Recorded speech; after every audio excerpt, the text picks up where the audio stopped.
Assalamualaikum warahmatullahi wabarakatuh.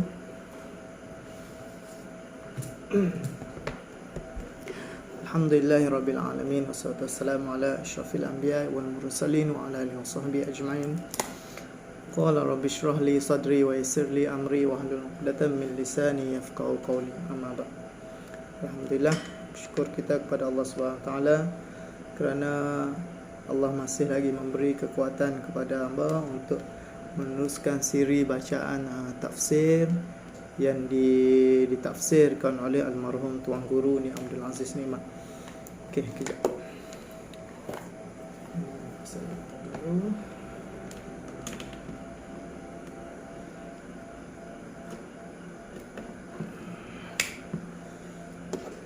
So, cerah sikit.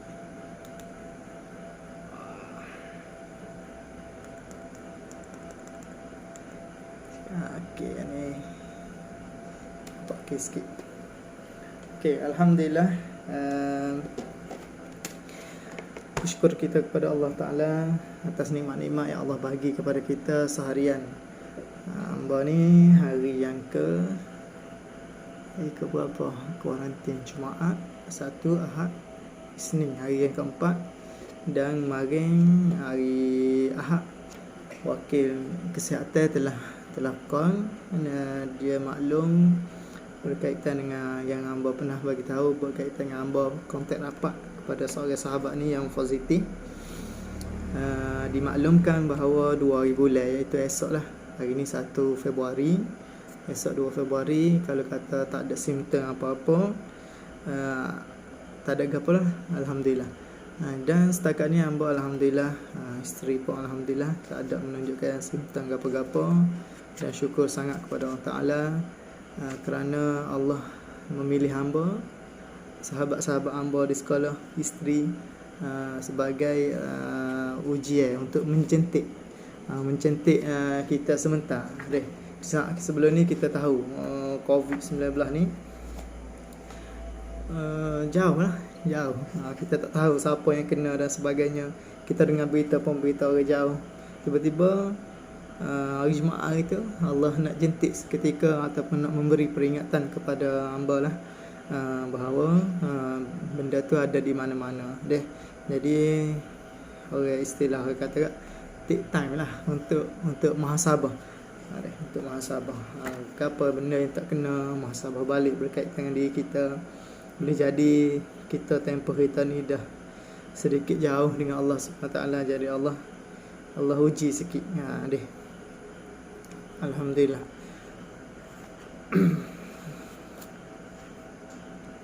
Jadi untuk siri kali ni, tadi hamba baru dengar satu video daripada China Berani Buat, satu pesanan yang sangat baik lah kepada hamba, terutamanya yang baru nak belajar buat video. Yang pertama, 2 video hamba tengok. Yang pertama dia tegur ataupun dia bagi tips jika orang nak buat video, lagu mana nak jadi nampak macam mesra kamera. Ada mesra kamera. Sebab hamba sendiri pernah ditegur oleh isteri lah. Dia sebut bahawa apa ni, eye contact tak ada. Dia sebut gitu. Jadi hamba pun dialah sebagai pengkritik hamba. Jadi teguran dianya dalam video tu, iaitu kita kena anggap kamera ni sebagai audien yang kita tengok. Tak kira lah orang kita tengok ramai mana berkaitan dengan video kita, tapi anggaplah ni audien kita yang kita tengok video kita. Maka kita anggap dia tu orang, dan kita akan kecek seperti kita kecek depan orang. Betul lah, benda tu benda baru. Dan yang kedua berkaitan dengan kita yang buat video ni, jangan terlalu rushing nak buat semua video. Walaupun kita tahu takut tak ada dan sebagainya, tapi pesanan dia lah, betul lah hamba boleh terima, iaitu kita ni baru belajar buat video dan kita rasa semangat nak buat. Kalau boleh hari-hari nak buat. Tapi dalam keseronokan kita tu, dia kata kita stay back mata, renung mata, jangan terlalu nak segera santai sahaja. Dan hamba pun kembali kepada niat asal lah, iaitu kita santai lah sahaja. Bukan kata nak mengejar apa-apa, sekadar untuk berkongsi apa yang almarhum telah tinggalkan kepada kita, iaitu khazanah tafsir. Banyak lagi tafsir yang boleh kita rujuk, terutamanya Nusantara kita ni, yang paling dekat dengan kita lah.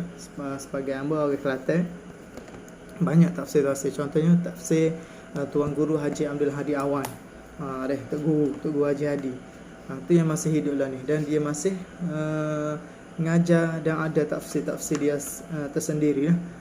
Kalau yang dah dari negara jiran, Hamka, tafsir Hamka, boleh rujuk. Dan salah satunya tafsir Tuan Guru. Hamba mengambil tafsir Tuan Guru sebagai salah satu konten ataupun yang hamba buat video lah. Sebenarnya hajat hamba di awal untuk buat video ni, hamba berhajat nak buat satu channel untuk buat bedah buku sekadar baca tajuk, apa isi kandungnya dia tu. Bukan kata bedah macam orang bedah motivasi ustaz-ustaz luar tu, tidak memadai lah. Sebab yang lebih aulanya orang yang banyak ilmu lah. Hamba sekadar nak baca tajuk ke apa yang ada dalam sesebuah buku tu. Sebab hamba rasa ramai orang yang perangai macam hamba, itu suka beli buku tapi kurang sikit nak menghadam ataupun nak baca. Nak kata dari segi masa tak ada tu, rasa masa ada supaya ramai-ramai. Cuma dari segi masa nak baca kudrat kita tu, rasa tak tahulah. Jadi hamba rasa dengan menghasilkan video tu boleh menjadi dalam masa yang sama hamba boleh hotel lah buku-buku tu. Sebab kita nak ayat Quran, kita kena baca. Okey, tak apa. Untuk peringkat awal ni, video yang keempat, hamba akan sambung bacaan tafsir surah Al-Fatihah daripada almarhum Tuan Guru ni Abdul Aziz Nikmat, ayat yang kedua. Sebab apa hamba bawa awal ni, bawa panjang ni? Sebab hamba dah belak tafsir yang kedua tu, ayat yang kedua tidak terlalu panjang. Jadi hamba bajetnya video ni tidak panjang seperti yang pertama, yang kedua, yang ketiga lah. Tapi lah, kita rancang lah gitulah. Lepas-lepas ni paling panjang. Okey, tak apa. Kita pergi kepada doa dulu. Doa yang selalu almarhum Tuan Guru baca di awal ngajar dia di Medan Ilmu. A'udzubillahi minasyaitonirrajim. Bismillahirrahmanirrahim. Alhamdulillahirabbil alamin, wassalatu wassalamu ala asyrafil mursalin sayyidina wa maulana Muhammad wa ala alihi wa sahbihi ajma'in, wa ba'd. Fa inna asyrafal hadis kitab Allah, wa khairal hadi Muhammadin sallallahu alaihi wasallam, wa syarrul umuril muhdatsatuha, wa kullu muhdatsin bid'ah. Allahumma 'allimna ma jahilna wa zakkirna ma nasina, warzuqna tilawata kitabika ana al-laili wa atrafan nahar, waj'alhu lana hujjatan ya rabbal alamin. Rabbi shrah li sadri wa yassir li amri wahlul 'uqdatam min lisani yafqahu qawli. Rabbi yassir wa la tu'assir, ya alim 'allimna min 'ilmika ma tarda bihi 'anna wa la tu'akhizna bima ta'lamuhu minna. Ya Halim, khalliqna bi khuluqin hilmi wa haqqqiqna bi haqa'iqil ilmi. Subhanaka la ilma lana illa ma 'allamtana, innaka antal alimul hakim. Amin.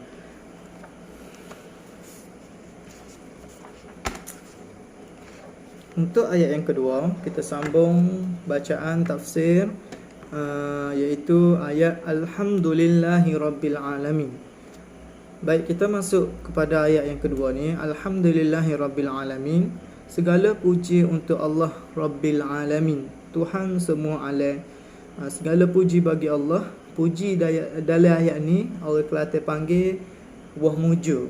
Wah muju, Tok Guru sebut Allah mujulah dia memari. Itu ayat yang Tok Guru bagi contoh dalam bahasa surah kan, Allah nasib baik awak datang. Mujulah kereta aku tidak terbalik. Allah, mujulah kereta aku breaknya makan molek. Mujulah ada duit. Mujulah anak-anak balik. Mujur ni bermakna alhamdu. Kita kata mujurnya demo mari. Kadang-kadang dia kata gitu. Sengoti hati dia percaya gitu. Kenapa tidak kata alhamdulillah mujurnya demo mari? Kerana orang datang ataupun orang mari tengah kita sutuk ataupun susah, katakanlah ni. Katakanlah kita ni tengah mampu atau beraknak di tengah bukit. Kita bawa dengan anak bini dan sebagainya, anak kecil pula duduk berjerit dengan suasana yang gelap gelita tu. Buka tikak bunyi rima. Contoh guru bagilah ni. Tengah keadaan gitu. Tiba-tiba mari sayang kita. Allah, kenapa bapa berhenti tengah bukit ni? Sebab orang mungkin tak tahu dia. Kita berkata Allah mujurnya dia mau mari. Tidak kata alhamdulillah mujurlah dia mau mari. Inilah beza antara orang Melayu dengan orang mukmin. Tu gambaran yang almarhum Tok Guru sebut. Orang Melayu dia berhenti setakat mujur dia mau mari. Ia akan berhenti situ. Tapi tidak kata alhamdulillah mujur Tuhan buka pintu hati demo, digerak ke hati demo mari tempat kawal deh. Kadang-kadang betul lah kita tak telitah dalam keadaan kita soto ada masalah dan sebagainya, tiba-tiba mari bantuan. Biasa kita akan tubik perkataan mujurlah demo. Kadang-kadang kita tak mikir Allah alhamdulillah mujur Allah yang buka ataupun ketuk pintu hati dia, telitah boh dalam pemikiran dia untuk mari jumpa kita. Jarang orang mikir gitu. Okey, ketika tu kita boleh chat teruslah orang ni orang Melayu ataupun orang Muslim. Kalau kita start dengan alhamdulillah. Terus sebut maka alhamdulillah aku ni Muslim dan perlu ditambah lagi. Tapi kalau start dengan mujurlah demo mari, semua benda main mujur demo dengan Tuhan tidak ingat sikit habuk pun orang Melayu lah tu. Maksud tu gurunya tahu. Cuma ayat tu gurunya orang Melayu kah macam ni ataupun orang Siai? Maksudnya tu kata orang Melayu lah tu kalau gitu kan. Melayu dengan Siai ni serupa sahaja. Melayu, Siai, Cina, Arab semua tidak ada harga belaka. Tu guru suka sebut kalau Melayu mesti guru akan sebut bangsa Siai.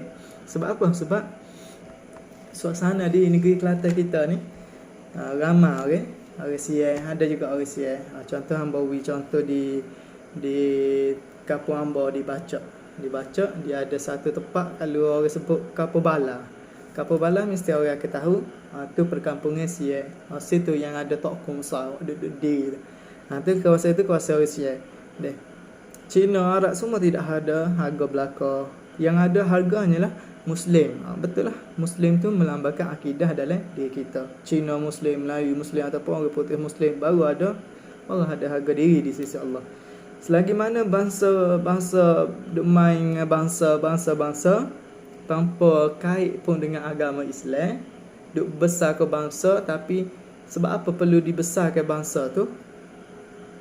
Sahaja sebab bangsa Melayu tidak. Kalau kita kata kena angkat bangsa Melayu sebab majoriti orang Melayu di Malaysia ni Muslim.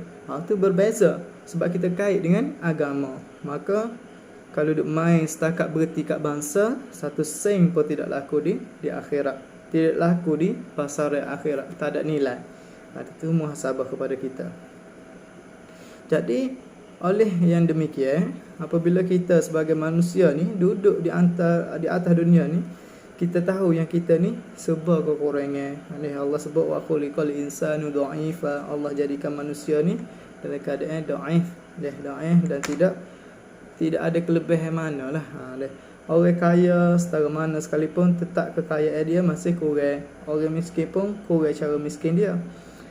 Maka oleh kerana tu manusia kena sedar bahawa dia berkehendak kepada orang lain. Orang kaya kadang-kadang telefon ke saing dan kadang-kadang telefon ke kulit dia. Itu tandanya dia tidak boleh kaya kalau tidak gantung kepada orang lain. Dia tak boleh kaya seorang lah maksudnya.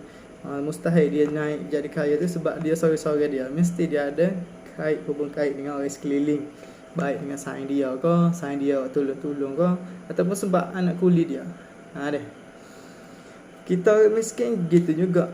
Kadang-kadang kita jumpa dengan orang tu, jumpa orang ni misalnya kita berhutang. Oleh kerana manusia ni sedar bahawa dia lemah, dan tiap-tiap lemah mesti kata dengan orang lain ataupun sesama sayang dia lah. Dan apabila bergantung dengan orang tu pula boleh sempurnakan hajat kita, boleh penuhi hajat kita, maka dengan sendiri kita akan kata mujur dia ada. Ni kadang-kadang orang terbitlah ayat kita, mujur dia ada.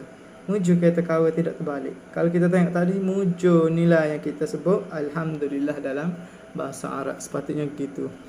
Alhamdulillahirabbil alamin. Kalau kita terjemah dalam bahasa Melayu, segala mujur datang daripada Allah belaka. Kata tidak terbalik pemujur kerana Allah.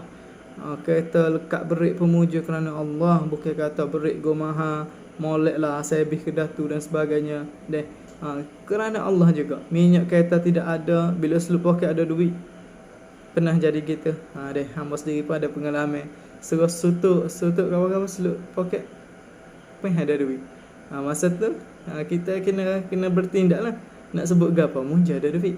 Mujur, perkataan mujur kita tu kembali kepada siapa? Walaupun tu baik kepada mulut kita, mujur tu kembali kepada siapa? Kalau setakat mujur kan berhenti situ. Tapi kalau mujur, maksud kita mujur Allah beri rezeki lagi, maka kita tu boleh beza lah tu Melayu dengan mukmin. Selup poket ada duit, kita pun kata mujur. Mujur adalah duit. Alhamdulillah. Jadi segala mujud dan tubuh ni ia kepunyaan Allah, tidak kerana orang mari berik makan ataupun kata tidak terbalik, tidak kerana itu ataupun kerana ini, tidak kait dengan orang sikit abuk, asbab jatuh semua tu.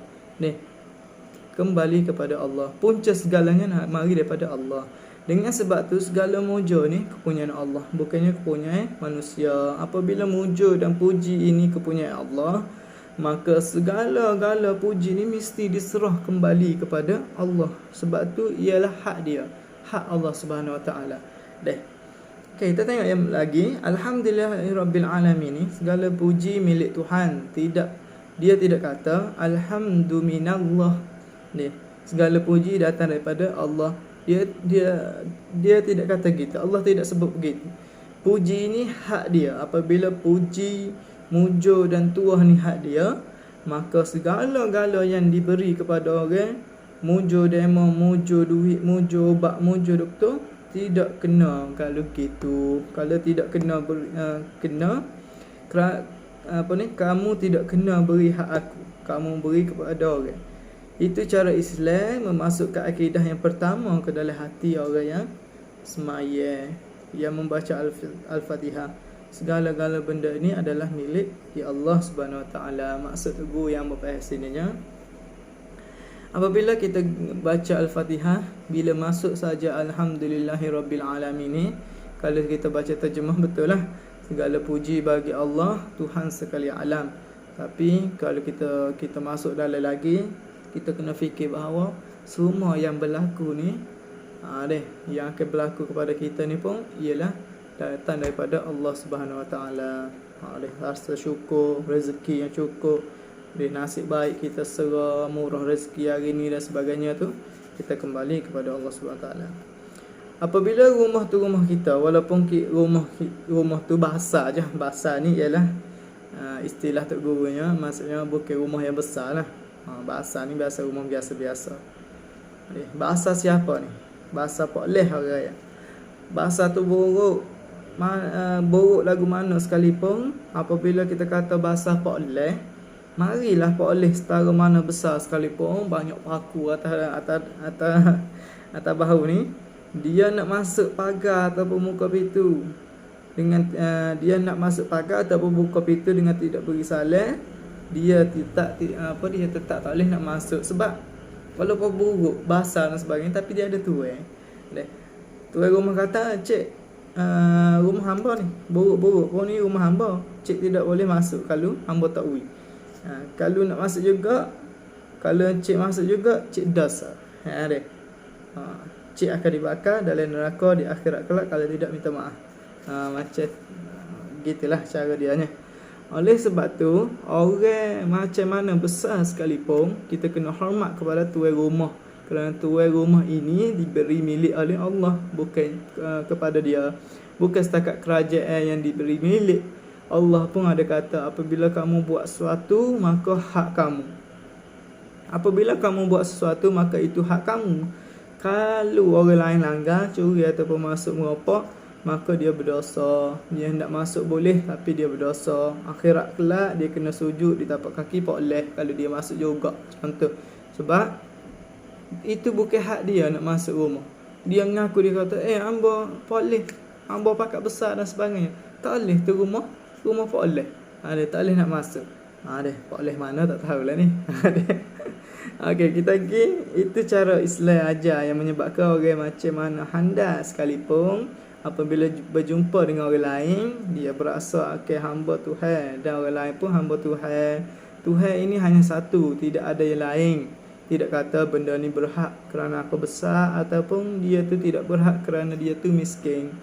Dan tidak begitu. Setiap orang dia ada hak dia, hak diri masing-masing. Kita tak boleh nak mengganggu gugat hak orang. Walaupun orang itu tak tahu, orang itu tak tahu sebenarnya itu hak dia, tapi kita tahu itu hak dia, maka kita kena beri hak dia. Kalau kita tak beri, walaupun dia tak tahu, maka di akhirat nanti akan dituntut juga. Okey, tidak kata benda ni berhak kerana aku besar ataupun tidak berhak kerana dia miskin. Tak boleh kita kata gitu. Kedua-dua yang sama saja, hamba belaka. Akidah kita ni yang akan menyebabkan kita hendak kata ni demokrasi, bukannya demokrasi barat. Hendak kata tonggak keamanan, inilah tonggak keamanan yang sebenar. Tonggak keamanan bukan datang ataupun mari daripada polis, askar ataupun kerajaan.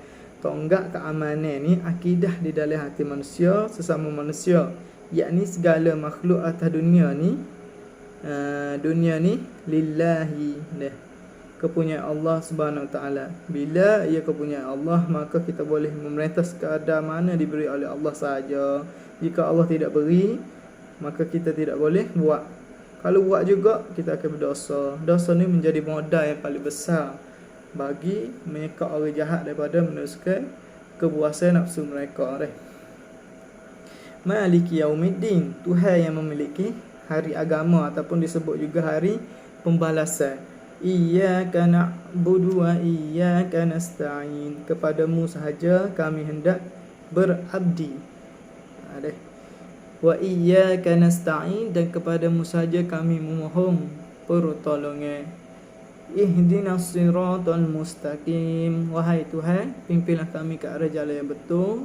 Siratal ladzina an'amta alaihim, iaitu jalan orang yang telah kamu berikan nikmat kepada mereka. Ghairil maghdubi alaihim, tidak mahu jalan orang yang kamu murka. Waladdallin, dan juga tidak mahu jalan orang yang sesat. Amin. Wahai Tuhan, tolong mustajab ke doa, tolong makbul kalau doa hamba-Mu ni. Pada para hadirin sekalian, kita sebut sebelum ni bahawa mula-mula sekali sebelum baca Al-Quran, kita diminta berlindung, ataupun orang Melayu sebut berjampi. Istilah tu lah. Sebelum baca Al-Quran, kita diminta berjampi dulu. Di dalam bahasa Melayu tua kita sebut jampi, tapi dalam bahasa orang agama kita sebut berdoa. Kita minta kepada Allah supaya dilindungi kita daripada syaitan. Sifat syaitan ni tidak ada masa pun untuk dia menjadi baik. Lagi bahkan selama-lama dia ar-rajim.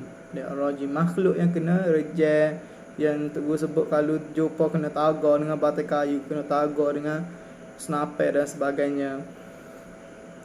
Jenis kena tagar serupa gajah atau rimau. Kita minta jauh. Dan kita minta dia jauh. Dengan doa tadilah, auzubillahi minasyaitonirrajim. Apa semua yang mari dekat rumah kita tagar kerana dia jahat. Di antara benda paling jahat di muka dunia ni tak ada boleh lawan syaitan. Syaitan adalah satu daripada makhluk yang tidak dapat dilihat dengan mata, makhluk gaib, tapi kita kena percaya. Termasuklah juga malaikat, dosa, pahala, syurga, neraka. Benda ni semua adalah benda ada, tapi kita tidak boleh tengok dengan mata kita. Okey. Artinya dalam hidup kita sehari-hari ni, kita jangan tengok benda yang nampak di mata sahaja. Di mata saja. Kita perhati juga benda yang tidak nampak dilihat dengan mata, benda yang ada tapi hendak tengok tidak tak boleh lah. Tapi kena ada juga. Kena mari mikir juga dalam pemikiran kita tu. Jangan duk mikir dengan benda yang zahir saja. Benda yang gaib kita kena mikir juga. Sekarang ada nas dan dalil yang cukup. Nak tengok lagu mana? Tok Guru sebut sini melalui nas dan dalil yang cukup. Dia kena dengar ustaz ngajar, kena dengar ulama-ulama sebut dan sebagainya. Kalau tidak ada nas ataupun tidak ada dalil yang cukup, maka benda tu dipanggil khurafat. Kalau tak ada kait dengan nas ataupun dalil, tak ada sebut dalam hadis dan sebagainya, kalau ulama pun tidak sebut, maka itu ialah benda khurafat. Orang panggil benda karu. Sehari dua ni timbul ilmu ulik duit. Ni dalam tafsir ni Tok Guru masuk juga isu semasa yang berkait pada masa tu, masa Tok Guru ngajar. Jadi penerbit dia buat masuk juga dalam ni supaya kita tahu suasana pada waktu tu isu gapo. Jadi Tok Guru sebut sini pada dia membaca mentafsirkan ayat kedua ni, Tok Guru sebut antara benda khurafat ialah ulik duit. Ulik duit ialah amalan jampi serapah dengan cara tertentu untuk mendapatkan duit dengan cara yang salah dan khurafat. Ulik duit ni boleh jadi ilmu tarik duit lah, sahur pada masa tu. Jenis gini sesat belaka. Tidak kija yang mahu tak ada kija lah nak buat ulik duit, mudah-mudahan dapat duit free. Ni semua karu khurafat belaka. Dalam benda perkara yang tidak dapat dilihat ialah Allah juga bersifat ada dan pasti ada kerana bekas tangan dia. Istilah bekas tangan ni bukan kata Allah tu bertangan lah. Tok Guru sebut sini bekas tangan dia terlalu banyak. Iaitu benda yang kita panggil makhluk. Makhluk ni benda yang kita sebut sebagai bekas tangan Allah SWT yang Allah cipta. Lagu mana dunia ni ada, tiba-tiba kita tak percaya kepada Allah. Ni Allah tak ada, Allah tak ada. Tapi dunia jadi lagu mana? Alam jadi lagu mana? Alam dan dunia, manusia, makhluk semua atas dunia ni wujud, itulah tanda bukti bahawa Allah tu ada. Supaya kita kata rumah ni bekas tangan mamak ni. Jalan ni bekas tangan kontraktor tu. Rumah ni wujud kerana ada orang yang buat. Jalan ni ada kerana ada orang yang buat. Kuih, gula dan nasi ada kerana ada yang buat. Maka segala-gala benda yang ada ni asalnya yang dibuat ialah Allah SWT. Dia bersifat ada. Kalau dia tidak buat, cuba rakyat. Cuba rakyat mari, siapa yang buat? Dia. Langit bumi daripada bukit sebesar-besar bukit sampailah kepada debu yang kecil. Apa benda yang tidak ada? Semua sekali ada. Tidak ada orang yang boleh mengaku yang buat. Semua ni adalah datuk nenek saya, kerajaan ataupun syarikat. Tak boleh nak mengaku lagu tu. Tidak ada. Melainkan yang dicipta oleh Allah SWT. Mahu tidak mahu terpaksa kita mengaku bahawa memang sungguh ada satu kuasa lain selain pada kuasa manusia. Kuasa ni lah kita panggil Allah. Allah. Dia juga tidak dapat kita tengok. Walau dia tidak dapat dilihat, kita boleh kata dia boleh kalau kita kata Allah tu tidak ada? Tak boleh lah. Sebab bukti dah ada tadi. Langit dan bumi, bukit, bukau dan sebagainya. Bukti kejadian alam ni. Kita sebagai orang Islam diajar menyebut a'udzubillahi minasyaitonirrajim dan juga menyebut bismillahirrahmanirrahim. Setan ataupun Allah, kedua-duanya sama, tidak dapat dilihat belaka. Kita sebagai orang Islam, kita diajar bahawa selain daripada benda yang nampak, ada juga benda yang tidak nampak. Kedua-dua ada beri kesan kepada manusia. Bukan kata benda tu tak nampak kelih. Setan apa tak nampak kelih. Kita sebut tak nampak tu, bukan kata dia tak memberi kesan kepada kita. Tak nampak kelih, kita pun tidak bertindak, kita tidak mendinding kita dengan ayat Quran dan sebagainya. Kita tidak beramal dengan zikir-zikir dan sebagainya. Setan itu tetap mari kepada kita walaupun kita tidak nampak. Dia tetap boleh memberi kesan kepada kita. Okey, sebelum baca Al-Quran, kita diminta membaca auzubillahi minasyaitonirrajim. Bermaksud hamba. Hamba ataupun halau habis segala syaitan supaya ajaran Al-Quran ni boleh masuk molek ke dalam fikiran kita. Sebab itulah kata ulama, Al-Quran ni Al-Quran Allah Ta'ala sengaja buat turun pada bulan puasa yang kita panggil bulan Ramadan.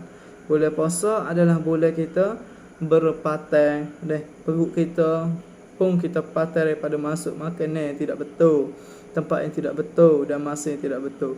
Jangan patah daripada buat benda-benda maksiat. Kita juga berpantai daripada buat benda-benda maksiat. Sebanyak mana maksiat, royak mari maksiat, tengok benda maksiat dan dengar benda maksiat, fikir benda maksiat pun kita diminta supaya berpuasa, tak boleh buat belakang. Puasa ni bukan sahaja tidak makan dan tidak minum, malah kita boleh buat benda-benda yang tidak boleh buat benda-benda yang tidak baik lah. Apabila manusia ketepikan semata keperluan perut dan dia ketepikan sikit keperluan nafsu, maka pada masa tu ruang bagi ajaran Al-Quran untuk masuk dalam tubuh manusia besar kemungkinan akan masuk sungguh, masuk molek dan sebagainya, jelira masuk. Maknanya tidak boleh masa kita baca Al-Quran, dunia pun kita mahu dan ajar Al-Quran pun kita mahu. Sebab tu Allah Subhanahu Taala turunkan Al-Quran ni dalam bulan Ramadan supaya kita manusia membersihkan diri, membersih diri daripada benda yang tidak baik. Maka masa itulah ajaran Al-Quran ni berpeluang masuk molek ke dalam hati kita, hati sanubari kita. Sebenda lagi kita kena perhatian, awal-awal lagi kita diminta melindung diri. Wahai Tuhan, mintalah untuk aku berlindung daripada syaitan, kerana syaitan ni ialah gangguan aku daripada terima ajaran Al-Quran. Syaitan ni dalam Islam ada dua. Ada dua tu. Almarhum tu guru sebut. Ada syaitan yang kita tidak nampak, yang kita panggil hatu, jin dan iblis. Dan ada yang kita nampak. Ada juga syaitan yang nampak. Yang kita panggil orang. Tu guru sebut situ. Minal jinnati wan nas. Dalam surah An-Nas di hujung ayat Al-Quran disebut Bismillahirrahmanirrahim. Surah An-Nas, Qul a'udzu birabbin nas, malikin nas, ilahin nas, min syarril waswasil khannas, allazi yuwaswisu fi sudurin nas, minal jinnati wan nas. Katakanlah wahai Tuhan, aku berlindung kepada Allah, pemelihara sekalian manusia, yang menguasai sekalian manusia, Tuhan yang berhak disembah oleh sekalian manusia dari kejahatan pembisik penghasut yang timbul tergelai, yang melemparkan bisikan dan hasutan ke dalam hati manusia, iaitu bisikan dan penghasut dari kalangan jin dan manusia. Di surah An-Nas. Surah An-Nas ni almarhum Tok Guru ada juga mentafsirkan surah ni dalam satu buku ataupun satu kitab tafsir 3 kul. Ni hamba tunjuk sikit sekitar lalu. Ni tafsir Al-Quran ni Abdul Aziz Mat, surah An-Nas, surah Al-Falaq dan surah Al-Ikhlas. 3 kul yang kita sebut. InsyaAllah selesai saja tafsir Al-Fatihah ni, jika diberi kesempatan oleh Allah SWT, panjang umur, mudah ruang masa dan sebagainya, InsyaAllah hamba akan baca yang ni pula. Siri tafsir yang kedua lah. Siri tafsir yang kedua. Dan ni tak habis lagi Al-Fatihah. Okey, habis surah ni, maka habislah sebuah Al-Quran. Surah yang terakhir lah tu. Surah ini sengaja diletakkan di belakang sekali supaya manusia pegang betul-betul ajaran Al-Quran 30 juzuk.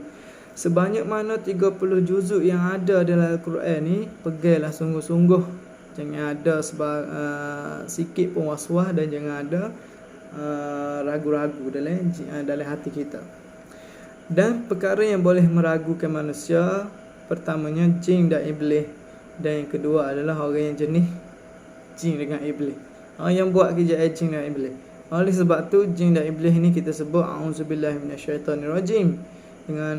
Dengan orang pun kita minta berlindung juga. Sebab itulah Nabi sebut jangan bersaing dengan orang jahat. Kalau nak saing juga dengan orang jahat, bersainglah dengan tujuan supaya kita supaya kita boleh ubah dia ataupun dakwah dia jadi molek ataupun lebih baik. Tengah cuba. Tapi kalau dengan sains saja dikuatiri, takut lama-lama duk kecek dia, duk bisik ke dia, lama-lama kita pun tu ikut jejak dia. Tapi kalau kita pasak betul-betul, kita sains ni sebab nak dakwah kepada dia, nak tarik dia menjadi lebih baik daripada kita, maka insya-Allah Allah akan permudahkan urusan kita tu. Ni di ujung sekali kamu bersaing dengan orang jahat sehingga kamu pun jadi jahat juga, hingga segala yang kamu pegang yang aku ajar kepada kamu kemah molek jadi longgar habis licin kerana kamu berkawan dengan orang jahat. Ini merugikan kamu sendiri wahai manusia. Okey, kita masuk ayat yang ketiga. Ayat ketiga ni sikit sangat, jadi hamba rasa hamba boleh terus masuk pada membaca tafsir yang ketiga. Sebab hamba tengok ayat keempat ni boleh kata panjang jugalah. Boleh kata panjang juga. Harap-harap boleh jadi dua video sahaja. Alih-alih hamba duk baca dah ayat yang kedua ni, sebab ayat yang ketiga pendek, hamba terus baca teruslah dalam video ni. Nampak supaya panjang pada orang lain lah tu. Tak apalah. Ar-Rahman Ar-Rahim. Ar-Rahmanir Rahim ayat ketiga adalah dua perkataan Arab yang dari segi kerangka asalnya serupa belaka. Ar-Rahman diambil perkataan Rahima. Ar-Rahim juga diambil daripada kalimah Rahima. Serupa kita kata perkataan makan, makanan dan permakanan. Semua perkataan ini serupa belaka yang diambil daripada perkataan makan, kata asal dia. Pemakanan dan makanan diambil dari perkataan makan, dan perkataan dimakan pun diambil daripada perkataan makan juga.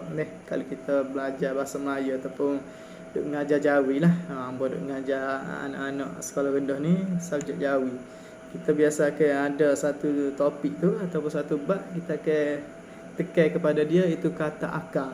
Kata akar ni kata dasar, sebelum dia kembali jadi perkataan-perkataan lain. Okey, kedua-dua diambil daripada perkataan Rahamim yang bermakna kasih belah juga. Kita panggil rahmat. Wahai Tuhan, mintalah rahmat daripada-Mu. Kita orang Melayu ni, kita selalu sebut minta rahmat daripada Allah. Rahmat ni maknanya dalam terjemah Melayu bermakna kasih belah. Benda apa yang aku perlu pada rahmat-Mu, tolong berilah. Kasihanlah pada aku. Mu tengok aku tidak cukup gapa-gapa, wahai Tuhan, berilah. Mu nampak kelih ya Allah, gapa kekurangan aku, gapa keperluan aku, maka mu berilah. Tidak cukup ilmu, maka beri ilmu. Tidak cukup iman, maka tambah iman kita ni. Sebab manusia ni turun naik sama iman. Bukan super malaikat statik sama dia. Dan kita ni manusia turun dan naik. Tak kira lah orang tu ustaz ke, orang awam ke, iman kita ni sentiasa naik dan turun. Tidak cukup takwa, maka tambahlah takwa. Takwa dengan iman ni berbeza Tidak cukup apa-apa, hal keluarga, rumah tangga tidak selesa, maka tolong selesailah apa yang tidak selesa tu. Apa saja benda yang kamu nampak kekurangan berlaku pada aku, maka tolong kasihanlah aku. Tu maksud tolong kasihan ni seperti kita kata tolong kiring tu, tolong kiring turun rahmat. Kita kata tolong wak kiringlah rahmat tu. Sebab tu kita hanya minta rahmat saja. Kita tidak sebut senarainya. Tak payah sebut sosok lah. Kita hanya meminta rahmat sahaja.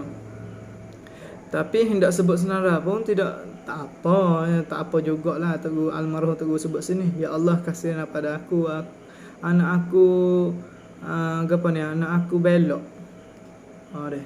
Buat tak faham perkataan yang dibawa sini. Nota kakimu tak ada sini. Boleh jadi orang lama faham ni. Kasihanlah pada aku, suami aku tidak cara ke aku. Sialah pada aku, isteri aku tidak duli kepada aku. Sialah pada aku kerana jika aku selalu buat khianat kepada aku. Boleh juga sebut. Tapi kalau terlampau panjang tu tak payah sebutlah. Cukup kita sekadar sebut rahmat Allah SWT.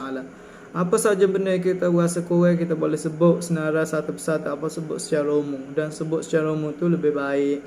Terserah kepada Allah, sambil kita ingat dalam hati kita benda-benda tertentu tu.